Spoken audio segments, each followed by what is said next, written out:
లోకేష్ బాబు మీద ప్రధానమైన ఆరోపణ ఏంటంటే ఆయన రోజుల తరబడి అపాయింట్మెంట్ ఎవరు, ఆయనకంటే బాబు గారు బెటరు, ఆయన చాలామంది రోజు డిస్పోజ్ చేస్తాడు, ఎంతోమందిని కలుస్తారు, ఈయన అసలు అపాయింట్మెంట్ అడగడమే చాలా కష్టం అనేటువంటి పరిస్థితి బయట వినపడుతున్నది. వెల్, టాక్టికల్గా విక్రమ్ గారు ఒక్కొక్క లీడర్కి ఒక్కొక్క స్టైల్ ఉండొచ్చు. నేను ఎక్కువసేపు మాట్లాడితే నాకు తృప్తిగా ఉంటుంది, మీకు తృప్తిగా ఉంటుంది అనేది నా అభిప్రాయం.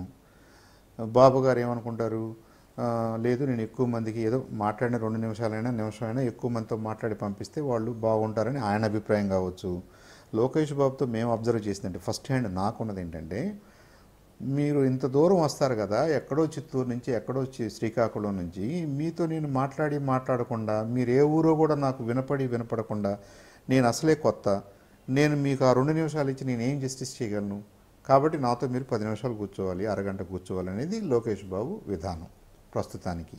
ఈయన కూడా అందరూ పరిచయం అయిన తర్వాత బహుశా 2 నిమిషాలు 3 నిమిషాలు 4 నిమిషాల్లోకి రావచ్చు, ఎక్కువ మందిని చూడొచ్చు ఒకే రోజు. ఇప్పటి వరకు ఉన్న స్ట్రాటజీ కరెక్ట్ స్ట్రాటజీ అని నేను అనుకుంటున్నా. ఎందుకు, ఆయనకు అందరూ తెలీదు. కొంతమంది సీనియర్ లీడర్స్ ఫ్రీక్వెంట్గా కలిసే వాళ్ళు మాత్రమే తెలుసు. మండల స్థాయి నాయకులు వస్తారు, గ్రామ స్థాయి నాయకులు వస్తారు, ఇబ్బందుల్లో ఉన్న వాళ్ళు వస్తారు, ఎంప్లాయీస్ వస్తారు. వీళ్ళందరినీ ఎవరు గుర్తుపడతారు?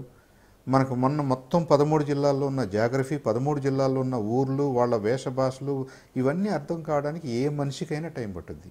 Lokesh Babu is not an exception. Is also a person like అస్.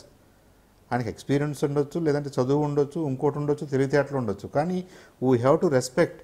ఆయన ఎందుకు అనుకుంటున్నాడు, మీరు దూరం నుంచి వస్తున్నారు, నాకు అర్థం కాకుండా మిమ్మల్ని 2 నిమిషాల్లో నేను జస్టిఫికేషన్ అంటారు. I think that is logically that is correct thing he's doing అని నేను చెప్తున్నాను. బాబు గారికి అవసరం లేదండి. చంద్రశేఖర్ కనపడంగానే నేను తెలుసు, నా 12 ఏళ్ల చరిత్ర ఆయనకు మెదులుద్ది, నేను చూస్తానమ్మా అంటాడు, అయిపోద్ది. It may take 10 seconds. So మీరు విక్రమ్ గారు వస్తారు, మీరు అంటే నాది ఒకటే అంటే నేను విమర్శలు looking at the positive side of his strategy. అంటే నేను ఏ క్వశ్చన్ అడిగినా కూడా మీరు చాలా పార్టీ నాయకత్వానికి చాలా అనుకూలమైనటువంటి సమాధానం చెప్తున్నారు. ఓకే, రైట్ స్ట్రాటజీలోని అంటే పాజిటివ్ దృక్పథంతో ఆలోచిస్తే నాకు అలా అర్థమవుతుంది. కాబట్టి నేను ఒకటో మీరు పాజిటివ్ దృక్పథంతో ఆలోచిస్తున్నారు కాబట్టి మీరు బహుశా ఒకటో పార్టీలో వెనకబడ్డారేమో అనేటువంటి భావన కూడా నాట్ నెసెసరీ అంటే ఇప్పుడు మనకండి లక్షలాది మంది చంద్రశేఖరరావు అంటే ఎవరో గుర్తుపడుతున్నారు. నేను ఇస్రోలో ఉన్నప్పుడు గుర్తుపట్టలేదు, నాసాలో ఉన్నప్పుడు గుర్తుపట్టలేదు. That is one satisfaction. నాకున్న ఏదన్నా ఒక చిన్న ఇది ఉంటే ఏంటంటే, నేను చేయగలిగినవి చాలా ఉన్నాయి, నాకు అవకాశం రాలేదనే ఆ ఒక్క ఏమంటారు దాన్ని, ఆ నలుసంత అసంతృప్తి అంటారు ఉందే. కానీ గవర్నమెంట్ చేస్తున్న దాంట్లో it is on right track. లేదంటే రాయగలిగిన శక్తి, మాట్లాడగలిగిన శక్తి, వెళ్ళి చెప్పగలిగిన శక్తి మా అందరికీ ఉంది. ప్రతి కార్యకర్తకి బాబు గారితో ఆ సంబంధం ఉంది. మాలో ఎవరైనా చెప్తారు పార్టీలో. అలాగే లోకేష్ బాబు దగ్గరే చెప్పగలం, ఇలా అనుకుంటున్నారు బాబు, ఇలా చేస్తున్నారండి, మీరు అలా చేస్తే బాగుంటుంది. 10 మంది చెప్పిన తర్వాత ఎవరైనా ఆ పాయింట్లోకి వస్తారు. బాబు గారి మనస్తత్వం మీకు తెలియదేం కాదు. ఒకళ్ళు చెప్తే ఆయన వినకపోవచ్చు, 10 మంది చెప్తే definitely he will listen to that, he will take time, he will analyse. 2019లో మీరు పోటీ చేసే అవకాశం ఉందంటారా, లేకపోతే నామినేటెడ్ పోస్ట్ ఏదన్నా ఎక్స్పెక్ట్ చేస్తున్నారా? నాకు నామినేటెడ్ పోస్టు, ఎమ్మెల్యే, ఎమ్మెల్సీ ఇలాంటి పదాల కంటే నేను చేయగలిగిన నా కేపబిలిటీ, నా కాంపిటెన్సీ, నేను ఏదైతే చేయాలనుకుని ఈ రంగంలో ఉండాలనుకున్నానో, అంటే ఆన్ ఏ బ్రాడర్ స్కేల్ మనం చూసింది, మనకు తెలిసింది, మనకు నచ్చింది, ప్రజలకు ఉపయోగపడుద్ది అనుకున్నది చేయగలగటం, అలా చేసే అవకాశం రావాలని మాత్రం కోరుకుంటున్నాను. లేదంటే నా టైం విల్ బి వేస్టెడ్. ఇప్పుడు నేను ఇంత నేర్చుకుని, ఇంత చదువుకుని, ఇంత అందరితో మాట్లాడి నేను చివరికి చేయడానికి ఏమీ లేదనుకోండి, నేను ఊరిని నాకు తెలిసి ఫ్యూటల్ ఎక్సైజ్ అయిపోతుంది. అది ఆ అసంతృప్తి నాకు మిగలకూడదు. నేను మాత్రం ప్రభుత్వంలో ఆన్ లార్జర్ స్కేల్ ఏదో ఒకటి చేయాలనేది నా కోరిక. ఏదో ఒకటి చేయటం కోసం ఇక్కడికి వచ్చాను.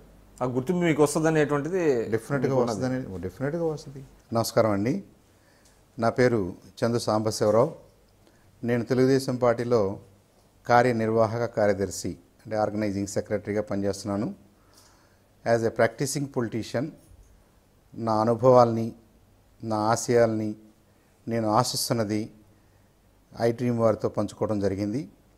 అలాగే వ్యక్తిగతంగా నేనేం చదువుకున్నాను, ఎక్కడ చదువుకున్నాను, ఏం చేశాను, ఎలా రాజకీయాల్లోకి వచ్చాను, రాజకీయాల్లోకి వచ్చి నేనేం చేయగలిగాను, ఏం ఆశిస్తున్నాను, ఇవన్నీ కూడా senior journalist, very respected journalist Vikram గారు నాతో మాట్లాడటం జరిగింది, అడగటం జరిగింది. నేను విత్ మై హార్ట్ హోల్ హార్టెడ్గా 100% నిజాలు ఉన్నవే మాట్లాడడానికి ట్రై చేశాను. వ్యక్తిగతంగా ఎవరి మీద నాకు ద్వేషం కానీ, ఇబ్బంది కానీ, లేదంటే ఎవరో ఏదో చేశారనే కోపం కానీ నాకు ఎప్పుడూ లేదు. ఏ పార్టీలో ఉన్నా, ఏ సంస్థలో పనిచేసినా మనందరం కూడా అందరి కోసం పనిచేయాలనే సదుద్దేశంతో చేయాలనేది నా కోరిక. దానికి డెమోక్రసీ, ప్రిన్సిపల్స్ ఆఫ్ డెమోక్రసీ ఎంతో ఉపయోగపడుద్ది. కాబట్టి ప్రజాస్వామ్య వ్యవస్థను గౌరవించుకుంటూ ప్రజాస్వామ్య వ్యవస్థలో మనందరం పనిచేయాలని, మన పార్టీలు ఏవైనా, మన విధానాలు ఏవైనా, మన ఇంట్రెస్ట్లు ఏవైనా, మనకు నచ్చింది ఏదైనా సరే అల్టిమేట్గా we should yield for democratic principles. ప్రజాస్వామ్య ప్రిన్సిపల్స్కి, ప్రజాస్వామ్య వ్యవస్థకి ఈల్డ్ అవుతూ మనం కలిసి పనిచేయాలనేది నా కోరిక. ఇంతవరకు వాచ్ చేసినందుకు మీ అందరికీ ధన్యవాదాలు. అలాగే నా మాటల్లో కానీ, నా ఆలోచన విధానంలో కానీ, లేదా నేను చెప్పదలుచుకున్న దాంట్లో నేను చెప్పలేకపోయింది కానీ ఏదైనా ఉంటే ఫీడ్బ్యాక్ ఇవ్వగలరని ఆశిస్తున్నాను. Thank you.